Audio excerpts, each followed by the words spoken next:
जय हिंद दोस्तों, नमस्कार। बहुत बहुत स्वागत है आपका।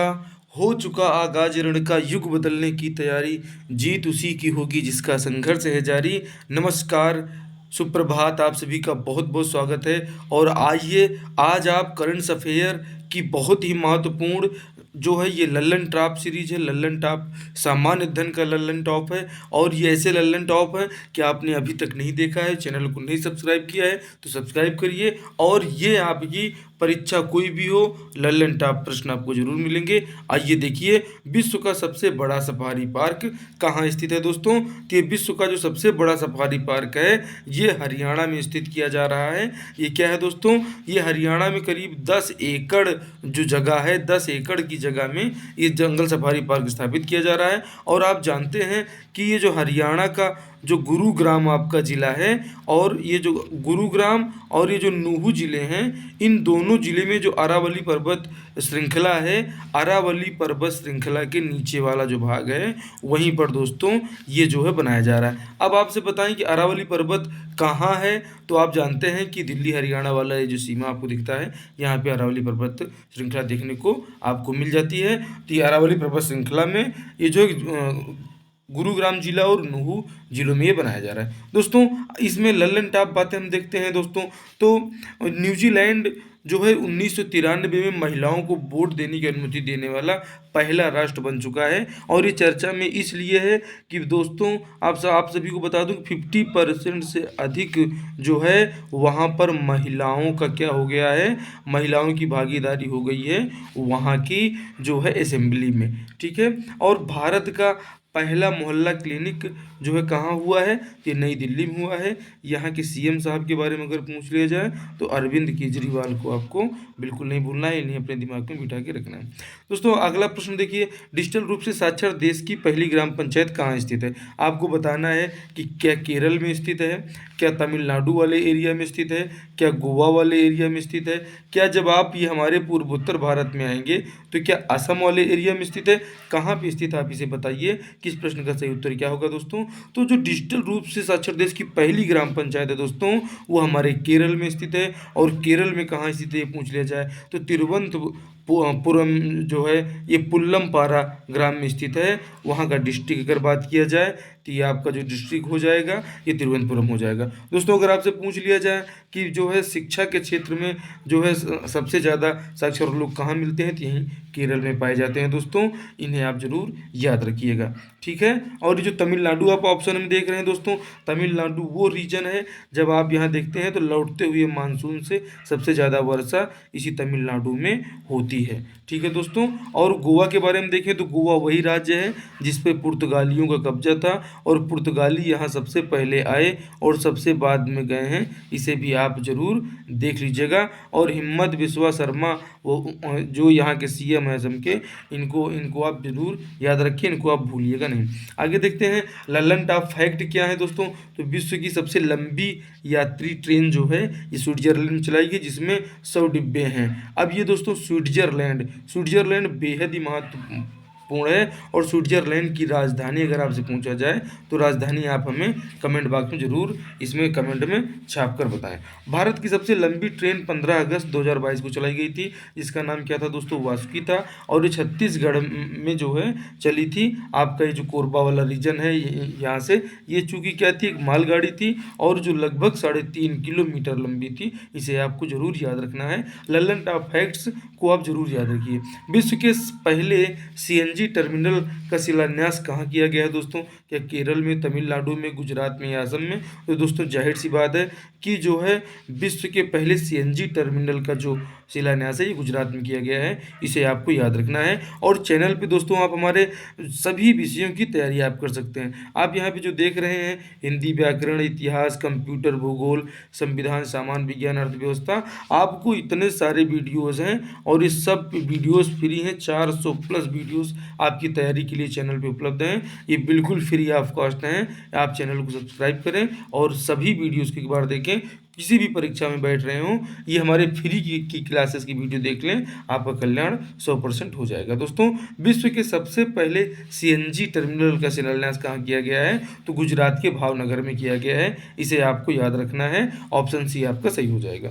दोस्तों, लल्लन टॉप फैक्ट की बात करें तो भारत पहला राष्ट्रीय आदर्श वेद विद्यालय ये जो कहाँ है, तो ये मध्य प्रदेश के उज्जैन में दोस्तों है। पहला जो है राष्ट्रीय आदर्श वेद विद्यालय। दूसरा आदर्श वेद विद्यालय कहाँ खोला गया है दोस्तों? तो पीएम मोदी द्वारा प्रारंभ किया गया उड़ीसा के पुरी में। दोस्तों, ये अब आपको इसे याद रखना है, ठीक है। और गुजरात का मोढेरा गांव ये पहला सौर ऊर्जा संचालित गांव बन गया है दोस्तों। ये गुजरात का मोढेरा गांव, अगर आपसे पूछ लिया जाए कि जो है पहला सौर ऊर्जा संचालित गांव कौन सा है, तो ये गुजरात का मोढेरा गांव है। इसे आपको लल्लन टॉप बातें हैं, लल्लन टॉप एकदम गोली की तरह अपने दिमाग में आप इसको बिठा लीजिए। और ये देखिए कि दादर नागर हवेली और दमन दीव को संयुक्त रूप से नया केंद्र शासित प्रदेश कब बनाया गया था? 26 जनवरी 2019, 26 जनवरी 2020, 21 या 22। तो दोस्तों, इसको जो बनाया गया था दादर एवं नागर हवेली को, हमें तो लग रहा है कि ऑप्शन बी इसमें सही होगा, 26 जनवरी 2020 पूरी तरह से इसमें सही है। और ये आपका दादर नागर हवेली और दमन दीव को दोस्तों, ये जो अलग अलग केंद्र शासित प्रदेश थे, इनको एक जिला बनाया गया है। आपकी जानकारी के लिए इसको बता दें। दोस्तों, लल्लन टॉप फैक्ट्स की बात करें तो छत्तीसगढ़ के सीएम कौन है? श्री भूपेश बघेल जी हैं। इन्होंने नाथिया गांव कांकेर में देश के सबसे बड़े मिलेट प्रसंस्करण केंद्र का जो है लोकार्पण किया है। मिलेट से अगर आप जो है मतलब समझे तो जो दोस्तों मोटे अनाज होते हैं, ये मोटे अनाज का जो प्रसंस्करण केंद्र है यहाँ पे स्थापित किया गया है। और 2023 को मोटे अनाज का वर्ष भी घोषित किया गया है। इसे भी आप जरूर याद रखिएगा।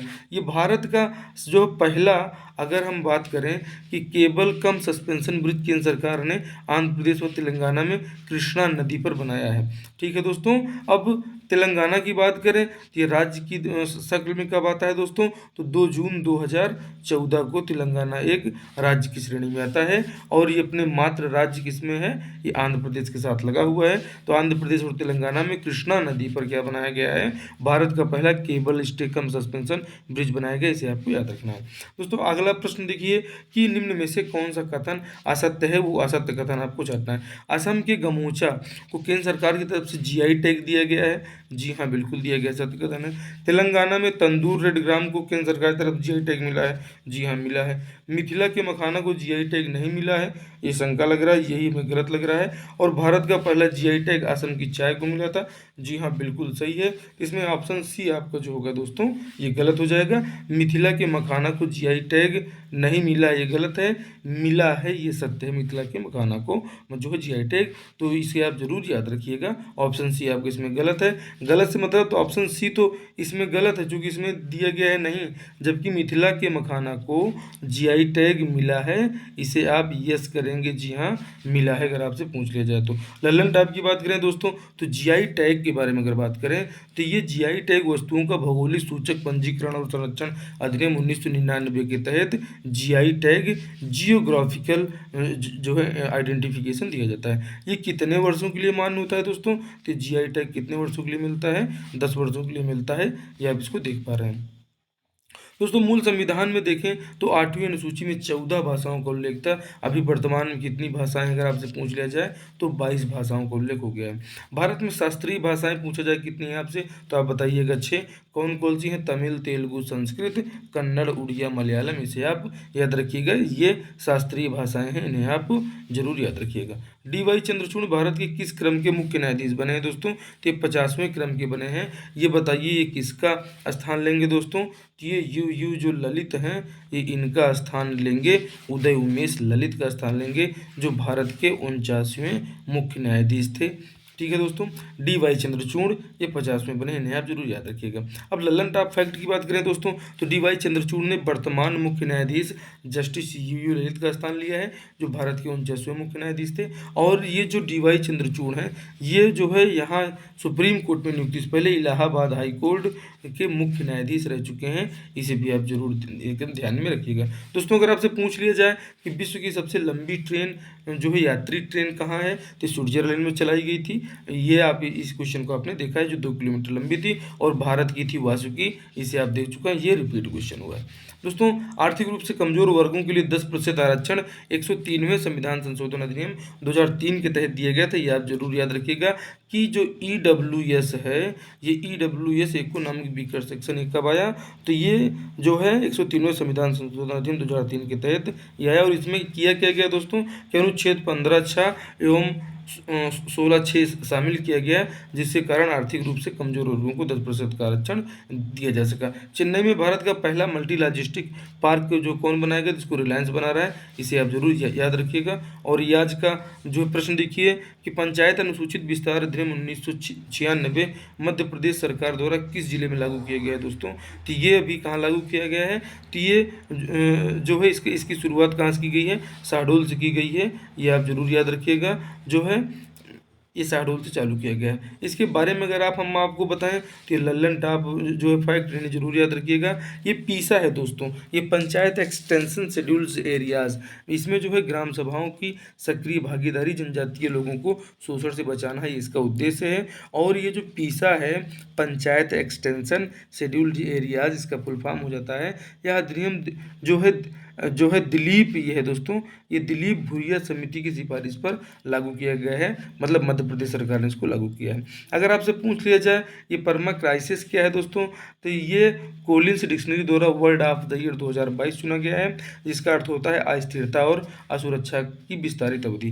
ग्लोबिन मोड जो है ये ऑक्सफोर्ड द्वारा 2022 का वर्ड चुना गया है। और इसने ऑक्सफोर्ड ने 2021 में बैक्स चुना है, 2019 में जलवायु आपातकाल चुना है। इसे अब आपको याद रखना है। और लल्लन टॉप फैक्ट की बात करें दोस्तों, तो भारत जो है ये चीन के बाद, ध्यान दीजिएगा दोस्तों, भारत जो है ये चीन के बाद दूसरा सबसे बड़ा इस्पात उत्पादक देश है, ठीक है। और इसमें आप देखें कि इस्पात की बात करें तो इस्पात संयंत्रों की बात करें तो बोकारो स्टील प्लांट कहाँ पड़ेगा दोस्तों, तो ये पड़ेगा आपका झारखंड में, ठीक है। भिलाई कहाँ पड़ेगा, ये छत्तीसगढ़ में पड़ेगा। दुर्गापुर कहाँ पड़ेगा दोस्तों, पश्चिम बंगाल में पड़ेगा। और तब आप जरूर बता देंगे कि राउरकेला कहाँ पड़ेगा, तो ये उड़ीसा में पड़ेगा, ठीक है। भिलाई इस्पात संयंत्र ये रसिया के सहयोग से लगाया गया, ठीक है।